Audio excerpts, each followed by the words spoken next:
The snow fell in a quiet, steady rhythm, burying the world in white. Every flake seemed to be a whisper, a judgment against the lonely cabin half sunk in the drifts. The wind moved through the pines like a hunter, its breath cold, promising another bitter night. Inside, the air was thick with the smell of wood smoke and sickness. The fire in the hearth was little more than a pile of dying embers, as if it too was giving up. On the rough floorboards, a woman named Ruth Ann Whitlock lay shivering. Her breath was shallow. Her face was a canvas of bruises, dark and ugly like storm clouds. Two small boys knelt beside her. Twins. They were mirror images of each other, their faces tight with a fear too big for their small bodies. Their hands clutched their mother's, as if their touch alone could keep her from slipping away. Jonas, the older one by just a few minutes, had his jaw set like a grown man. Jesse, the quieter of the two, pressed his face to his mother's arm, whispering words only she could hear. The whole world for those two boys was right there on the floor, and it was fading with every ragged breath their mother took. Life in this place had been hard on Ruth Ann. The town never forgave her for having twins, treating it like some kind of bad omen. Her mother-in-law, Martha, called her cursed. Her father-in-law, Ezekiel, just watched with cold, silent approval as his wife's bitterness turned to cruelty. The bruises were just the outward sign of a spirit being broken, piece by piece. And her sons had watched it all. Jonas finally broke the silence.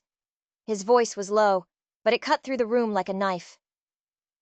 "We can't stay here. She'll die." He smoothed a lock of hair from his mother's bruised face, his own small hand trembling. "We have to find him." Jesse's eyes went wide. He knew exactly who his brother meant. They'd heard the whispers in town. Stories of a giant who lived alone deep in the mountains. A man with a beard like a thorny thicket and arms as thick as tree trunks. Some said he was a killer. Others said he'd lost his own family to a brutal winter years ago. The boys had wondered about the man in the mountains. Now, that wonder was their only hope. "You think he'll help us?" Jesse whispered. Jonas swallowed the lump in his throat. "He has to. There's no one else." The storm clawed at them the second they opened the door. The wind was a physical thing, pushing them back, but they pushed forward, hand in hand. Two small figures against a vast, uncaring wilderness. Behind them, the faint light in their cabin window flickered, threatening to go out for good. High up on the mountain, in a clearing surrounded by snow-heavy pines, Thaddeus Boone swung his axe. The crack of steel on wood echoed through the frozen world like a lonely heartbeat. He was a man made of silence. His shoulders were wide enough to carry logs that would have taken two lesser men to move. His wild hair and thick beard were crusted with frost. He was a man who had lived so long with only the howl of the wolf for company, he'd almost forgotten the sound of a human voice.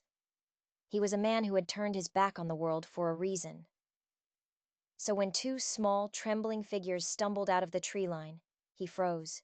He just stared. Two boys, their faces raw with cold, their eyes burning with a desperation that was hotter than any fire. Jonas took a shaky step forward. "Mister?" he gasped, his words torn away by the wind. "Our mama. She's dying." Thaddeus didn't move. He'd spent years avoiding the world and its problems. He'd learned the hard way that getting involved only leads to pain. But the sight of those two boys, their faces etched with frost-bitten hope, it dug up something inside him he thought was long dead. Without a word, he strode forward. He scooped Jonas up in one arm and Jesse in the other. They were as light as firewood. He turned and started down the mountain, his long strides eating up the distance, moving toward the faint, flickering light in the valley below. He didn't know what he was walking into, but he knew he couldn't turn back. The door of the small cabin groaned open, and Thaddeus filled the frame, bringing the cold fury of the storm in with him. The air inside was stale with sickness and fear. Ruth Ann lay on the floor, barely conscious. Her eyes fluttered open and she saw him, A giant of a man, a stranger, filling her small, broken world. A flicker of shame crossed her face. Thaddeus knelt beside her, his huge shadow swallowing her whole. He pressed his fingers to her wrist. Her pulse was a faint, thready thing. So faint, it felt like a single sigh could extinguish it. For a moment, his eyes closed. A memory, sharp and painful, flashed behind them. Another woman, another fever, another life slipping away like sand through his fingers. He pushed the memory down. He slid his arms beneath her. She weighed nothing. But the weight of her suffering felt heavier than any log he'd ever carried. The twins followed him out into the night, back into the storm. Thaddeus moved like a force of nature, his steps sure, his path certain. He was walking back to his own cabin, back to his solitude, but this time he was not alone. His cabin was a fortress of warmth against the storm. He laid Ruth Ann gently on his bed, a simple cot in the corner, and covered her with thick furs. The boys huddled together by the door, watching this wild man move with a tenderness they had never seen before. He boiled water on the hearth. He crushed dried herbs from old clay jars. He pressed a warm, damp cloth to her wounds. His hands were rough and scarred, but his touch was steady. Ruth Ann moaned, her head turning on the pillow. She caught fragments of his face in the firelight. The wild beard, the fierce eyes that seemed to hold a sorrow as deep as her own. A question formed on her lips, but it was lost in the fever.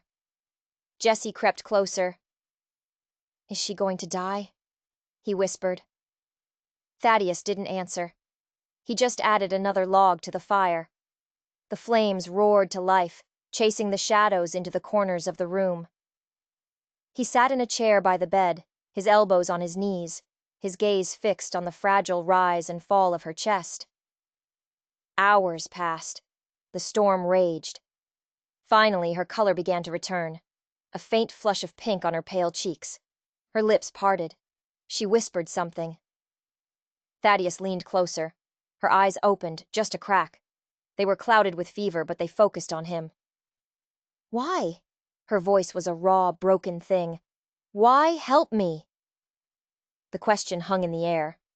The fire crackled, the wind howled, and Thaddeus discovered something he'd hidden from himself while he was tending to her.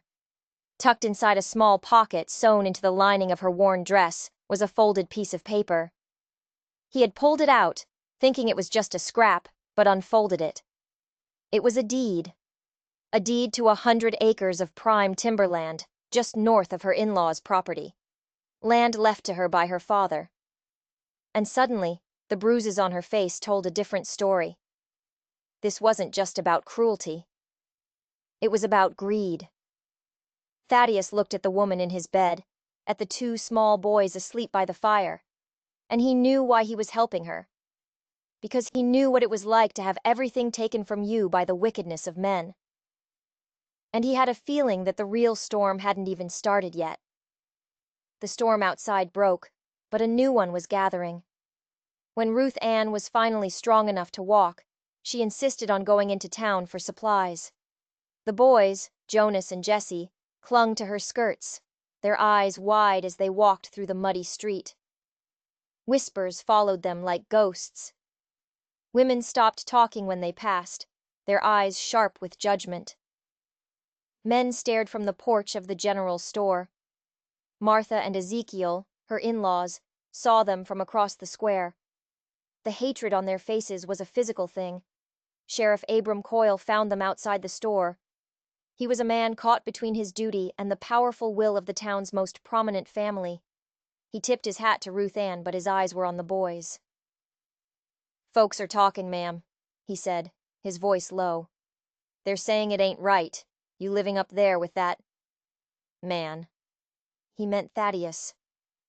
"He saved my life," Ruth Ann said, her voice barely a whisper. "That may be," the sheriff said, shifting his weight. "But your in-laws are concerned for the boys. They think they ought to be with family." The threat was clear. They weren't just trying to shame her. They were trying to take her children. That night, back in the warmth and safety of the cabin, the fear returned. "They'll take the boys," she said to Thaddeus, her voice trembling. "They'll find a way." Thaddeus was cleaning his rifle by the firelight. He didn't look up. "They can try." His quiet confidence was a strange comfort, but Ruth Ann knew the law was not on her side. A woman with no husband, living with a mountain recluse, had no rights. The next day, Martha and Ezekiel came themselves.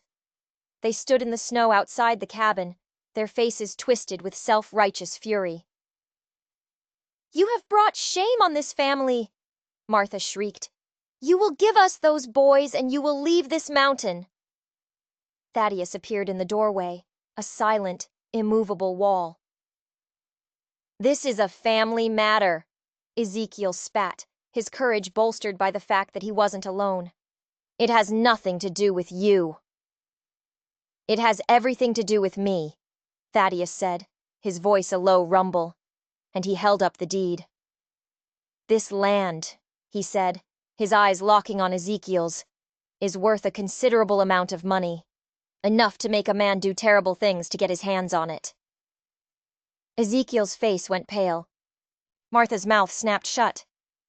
"I wonder what the circuit judge would think," Thaddeus continued, his voice dangerously calm, "about a man who beats his daughter-in-law half to death, trying to drive her off her own property.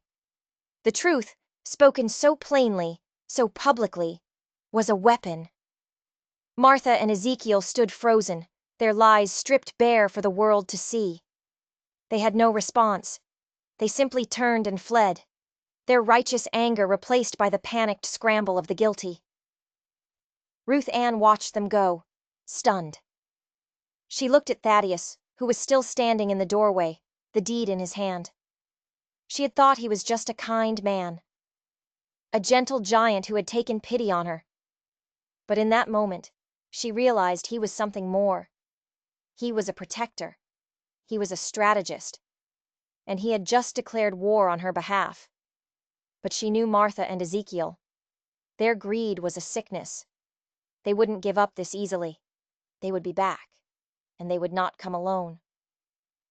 The night of the reckoning came with a new storm, the wind driving snow sideways in a blinding, furious sheet. Torches appeared in the darkness. A mob of them. Martha and Ezekiel had gathered a dozen men from town, their faces grim, their hearts filled with whiskey and resentment. They were here to take what they believed was theirs. "Burn him out!" someone yelled. "Smoke out the beast and take the woman!" Inside the cabin, Ruth Ann trembled. The boys were hidden in a small root cellar beneath the floorboards, but she knew it wouldn't be enough if the cabin was set ablaze. Thaddeus stood before the hearth, loading a massive buffalo rifle. The firelight glinted off the long steel barrel. "They made a mistake," he said, his voice calm. "They brought torches. Makes them easy to see in the dark." But just as he moved toward the door, Ruth Ann stopped him. "No," she said. He turned, surprised. "This is my fight," she said, her voice shaking but firm. "I've been hiding my whole life. I'm done hiding." Before he could protest, she walked to the door and threw it open. She stood there, a small, fragile figure against the raging storm, the firelight at her back. The mob fell silent, shocked to see her. "You will not take my home," she said, her voice ringing out, stronger than they had ever heard it. "You will not take my children, and you will not take my land," Martha screeched. "You have no right." "I have every right," Ruth Ann shot back.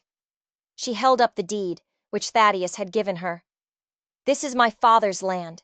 He left it to me. And Ezekiel has been trying to beat me out of it since the day my husband died." A murmur went through the crowd.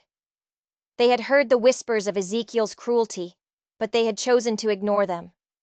Now, faced with the woman herself, her courage a burning torch, they could no longer look away. "She's lying!" Ezekiel roared. "Am I?" Ruth Ann's voice cut through his bluster. "Or are you just angry that your plan to have me declared an unfit mother and seize my property has failed?" Thaddeus stepped out then, standing beside her, the huge rifle resting in the crook of his arm. He didn't say a word. He didn't have to. The mob began to falter. The men looked at each other, shame and uncertainty on their faces. They had been led here on a lie, their own greed and prejudice used against them by a man far more wicked than the giant on the mountain. One by one, they dropped their torches.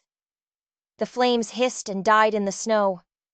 They began to drift away, melting back into the storm, leaving Martha and Ezekiel alone, exposed, their hatred no longer enough to keep them warm. They, too, finally turned and fled. Ruth Ann stood watching them go, the snow melting on her face like tears. The boys came scrambling out of the cellar and threw their arms around her legs. Thaddeus looked down at them, at this small, fierce family he had somehow, against all odds, become a part of. He had thought his life was over, that he was destined to live out his days in lonely silence. But this woman, this brave, broken, beautiful woman, and her 2 sons had walked out of a storm and shown him that sometimes the things you think are lost forever can find their way back to you. The world was quiet now.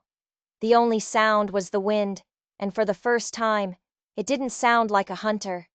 It sounded like a lullaby. If this story of a family forged in fire and ice moved you, let me know where you're watching from in the comments. And if you believe that the greatest strength is found in the courage to stand up for what's right, hit that subscribe button. You never know what kind of justice is waiting just around the corner.